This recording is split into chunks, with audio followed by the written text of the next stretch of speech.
مرحب صبايا، كيفكن؟ ايش اخباركن؟ ان شاء الله تكونوا بخير.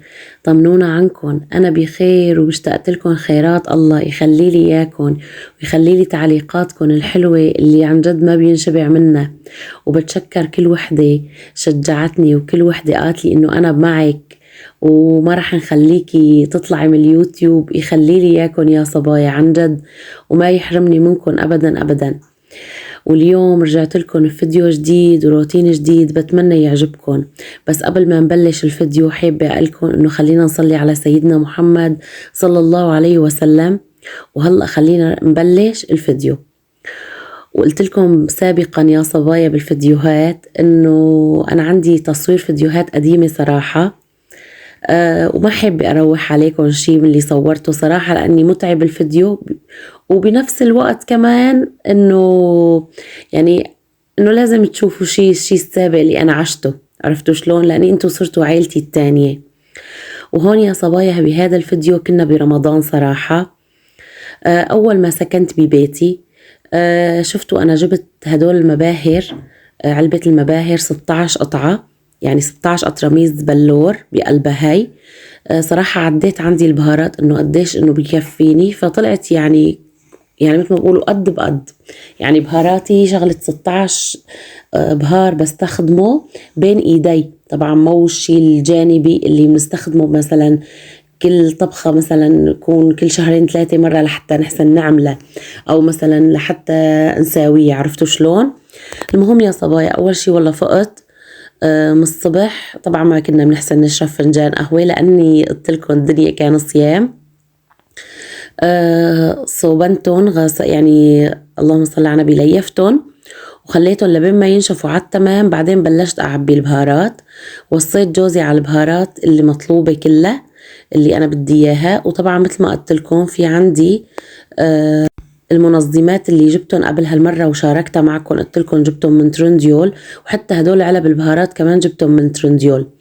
هدوليك عبيتهم مثل ما بقولوا يعني لتمون، بس هدول يفضوا بعبي.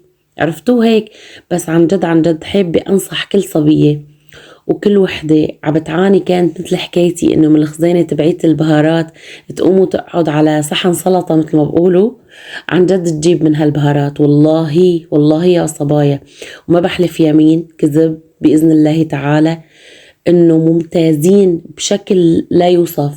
يعني أنا كل مرة كتير اشتريت صراحة أنواع مباهر، بس ما عدى علي مثل هدول. أول شي سقوبتن كبار، تاني شي ما بعرف بلور وسهلين وصغار كيوت، ما انه هيك هالكبار انه بياخدوا كتير مساحة او كبر. وكتير كتير عن جد كتير عجبوني صراحة. انا اخدتهم من ترنديول، واللي حابب يعرف السعر اخدتهم ب 450 ليرة. عن جد موقع ترنديول عن جد ما في من بعده. انا كتير كتير بتعامل. اول شغلة بيرجع الغرض اذا ما عجبكم. تاني شغلة في تبديل يعني، وفي صدق بالقطع اللي انتوا عم تاخدون. يعني ما في انه والله انه بتشوفوا الصورة شكل والشخصي شكل. عرفتوا شلون؟ ايه والله يا صبايا. وهلا مثل ما لكم شايفين كنت عبيت البهارات كلياتها. بتعرفوا يعني الكاري، الشاورما، الملح، البهار، الفليفلة، النعناع. بستخدم اللهم صل على النبي كمان الزنجبيل، البصل، الثوم، الهال. يعني عدة شغلات كتير بستخدم هدول البهارات. أكتر شي اللي عن جد بستخدمهم بين إيدي. وهون يا صبايح كنت حبيت أساويلهم لأولادي لعائلتي يعني معروك. كتير كتير طيب. وعن جد بتذكر بطريقة المعروك هاي. بتذكر وقت كنت هيك صغيرة وماما تروح هيك تجيب لنا معروكات، وعن جد كتير طعمته طيب. صدقوني صبايا مو لأني أنا مساويته، بس صدقا بالله لأني طيب. أول شي يا صبايا بلزمنا لا كاستين حليب لا كاسة مي وكاسة حليب. لازم نفترهم تمام التمام. ونحط ظرف خميرة فورية، ونحط معلقتين سكر، اللهم صل على النبي، وكوبين طحين. هي كأول مرحلة.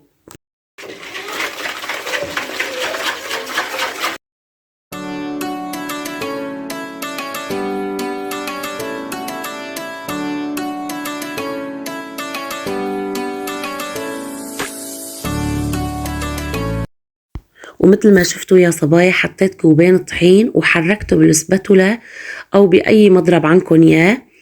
لازم تحركوه يعني كتير كويس. بعدين بتغطوه بتعيفوه شغلة 10 دقايق بس لبين ما يتضاعف حجمه. أهم شي يا صبايا لازم تحطوه بمطرح يكون دافي، لأن الخميرة صراحة إذا حطيتوها بمطرح شوي بارد صراحة بتحسوها إنه هيك بتتشرك، ما بعرف شو بصير، سبحان الله يعني.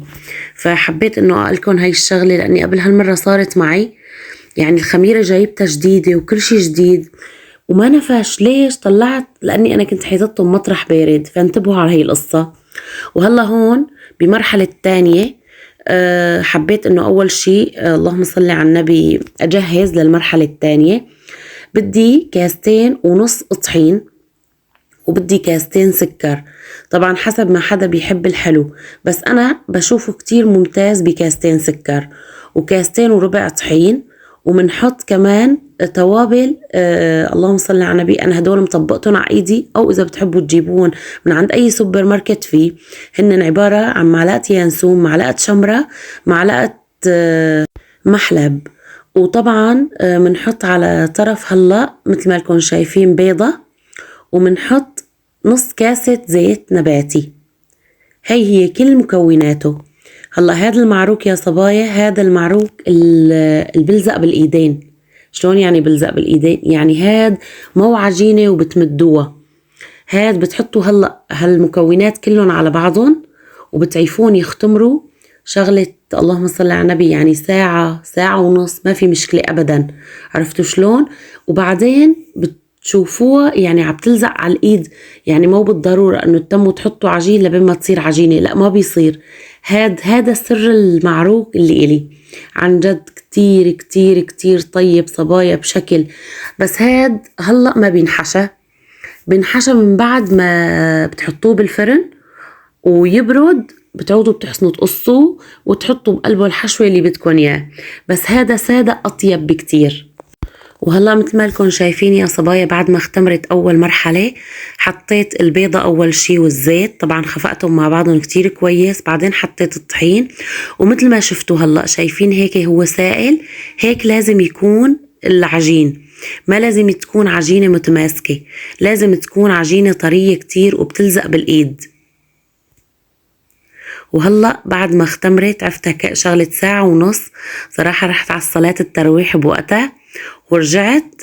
حبيت انه هيك اخبزه، وبعدين هيك بناكله سخن مثل ما بقولوا، يعني كتير طيب صراحة، بطلع كتير كتير مو شوي. اول شي دهنت الصينية بزيت النباتي، ويعني وبنصحكم بهذا المعروك تحطوه بصينية ألمنيوم مثل ما هلأ شايفين. بحس أنا الصواني الألمنيوم أكوس بكتير من الصواني اللي بتجي مع الفرن اللون سود، هدوليك بيعطوا حماوة كتير كبيرة. هلأ مثل ما لكم شايفين يا صبايا بلشت بدي أمده بالصينية، بس صراحة قد ما بيلزق ما بتحسنوا تمدوه هيك، إلا بدك تحطوا بإيديكم شغلة هيك شوية نقطة زيت نباتي مشان يمد معكم. طبعا هون انتو تكونوا مجهزين على طرف صفار بيضة وحليب وفانيلا. إذا معكم فانيلا بتحسنوا تحطوا رشة نسكافيه اللي بدكم إياه يعني. وبعدين بتحطوا له طبعا سمسم أبيض ورشة اللهم صل على النبي حبة البركة. وبعدين بتحطوه بالفرن على درجة حرارة صبايا 200. أول شي بنحطه من تحت لبين ما هيك بنشوف إنه حرافه هيك شقرت، بعدين بنطفي من تحت وبنحطه من فوق لبين ما كمان يصير لونه ذهبي. بياخد معكم مو أكتر من 20 دقايق أبدا بالفرن. بعدين طبعا كونوا مجهزين هون القطر. انتو قبل هالمرة شاركت معكم القطر شلون بيصير. بتحطوا صبايا 2 كاس سكر، 1.5 كاس مي، اللهم صل على النبي شريحة ليمون، بتعيفون شغلة 10 دقايق 7 دقايق ل10 دقايق، وبعدين بصير أحلى قصر عنكم. وهلا مثل ما لكم شايفين يا صبايا بسم الله ما شاء الله طلع بالفرن عن جد، مو لأني شغلي بس عن جد عن جد بياخد العقل. وهو سخن قلبته وحطيت له هيك هالقطر وجوز الهند، وإذا عندكم فستق حلبي كمان رشوله. عن جد كتير كتير كتير طيب، وعن جد كأني كيك. مو كأني معروك أبدا، عن جد غير شغل السوق على الخالص، يعني هذا أطيب بكتير بكتير. طبعا لازم يكون جنب منه مثل عاداتنا وتقاليدنا لحنا يعني السوس. وطبعا السوس أنا مساويته كمان قبل هالمرة، قلتلكن شلون بساويه، شغلته كتير كتير سهلة. وهلا مثل ما لكم شايفين عم بقطعه، بس هو سخن، بس حبيت انه اورجيكم اياه لاني صراحة يعني ما رح يعيفوه. شايفين بسم الله ما شاء الله صبايا، شايفين نفشته وطري مثل الاسفنج. عن جد جربوا هالوصفة ما رح تندموا ابدا ابدا.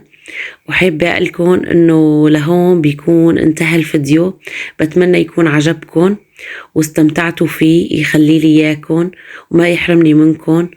ولا تنسوني من دعمكم يا صبايا ومن اللايكات الحلوة، اللهم صل على النبي. وهيك من كومنتاتكم، عم بنتظر كومنتاتكم الحلوة ولايكاتكم الأحلى وأحلى. وهلا دقلكم انتظروني في فيديو جديد ووصفات جديدة إن شاء الله، هيك تنال إعجابكم وأعجاب كل مين بحبني وهيك وبدعمني، يخلي لي إياكم يا صبايا. وهلأ طبعا رح أودعكم وأقلكم سلام. بس هلأ شوفوا أنا حطيت لكم مقطع صغير وأنا رايحة على صلاة تراويح.